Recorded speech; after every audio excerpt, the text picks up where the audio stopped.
They were recruited right out of school and trained as operatives until the psychic testing. That had been a huge mistake, and all of his family had followed him, as they always did. Force recon, special forces, psychic testing where they'd all come back together, just like on the street. More specialized training, SEAL training, urban war games, even more specialized training until they were pretty much killing machines.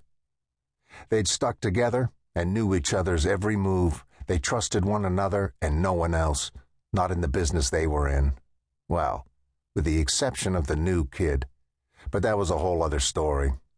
It was no good thinking about that right now, not when he was surrounded with the ones he loved, leading them into a situation that was explosive at the very least.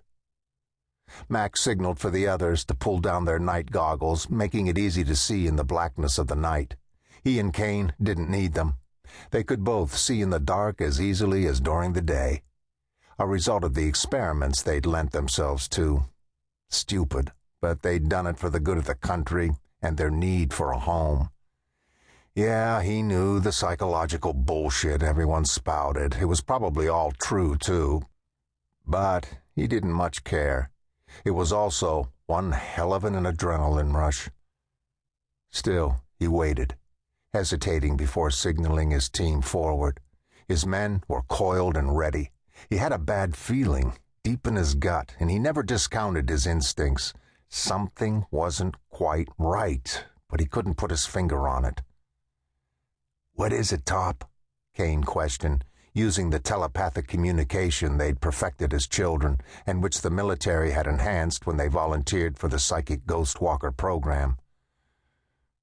"Something's wrong."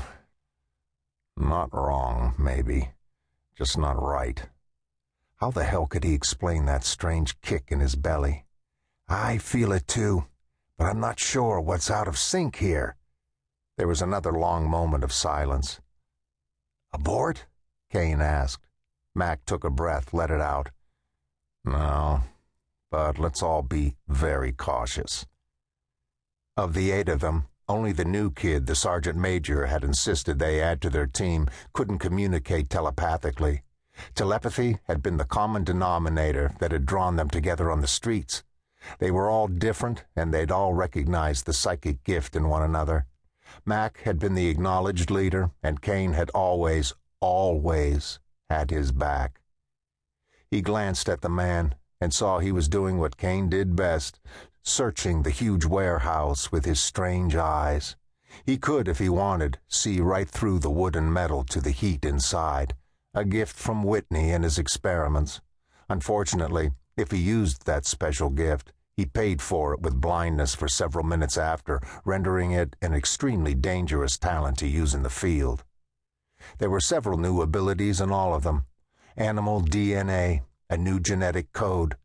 They hadn't signed on for that kind of experiment, but when they'd woken up, they'd been changed for all time.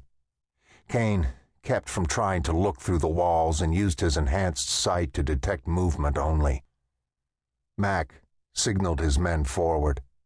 It took minutes to bypass the alarm on the side entrance door, far longer than it should have.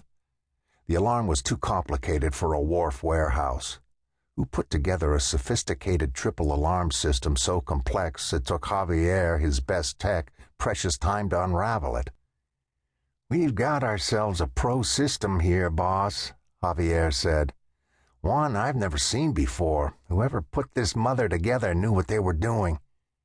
There was frank admiration in his tone. "No activity in the lower warehouse that I can spot, Mack," Kane said. "I can't detect heat on the second floor either, but someone's on the third floor." Just one person? That made no sense.